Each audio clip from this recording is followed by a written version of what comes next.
কি কি কাজ করবেন কোনো কথা নেই, কারণ কাজের কথা বলবেন না। প্রদ্যুৎ বাবু কাজের কথা বলবেন না, বলবেন তিপ্রাসাকে ঠকিয়ে কিভাবে মুখ্যমন্ত্রী হওয়া যায়। আর যদি কাজ করতেন, প্রদ্যুৎ বাবু যদি কাজ করতেন, তাহলে গত 5 বছর এই যে এডিসিতে ক্ষমতায় বসে আছেন, এই এডিসির কাজ তিনি করতেন।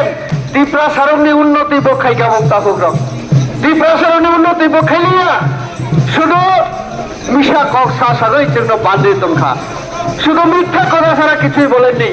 প্রদ্যুৎ বাবু বলেছিলেন আমরা যদি ক্ষমতায় আছি এডিসিতে আমরা ট্রান্সপারেন্ট গভর্নমেন্ট আমরা দেব, অর্থাৎ স্বচ্ছ প্রশাসন, ট্রান্সপারেন্ট অ্যাডমিনিস্ট্রেশনের কথা বলেছিলেন, স্বচ্ছ প্রশাসন বলেছিলেন, সব কিছু ইন্টারনেটে অনলাইনে পাওয়া যাবে আপডেট, সব কিছু ডিজিটাল করবেন তিনি, সব কিছু তথ্য, সব কিছু হিসাব তিনি ইন্টারনেটে দিয়ে রাখবেন ডিজিটালাইজ করে।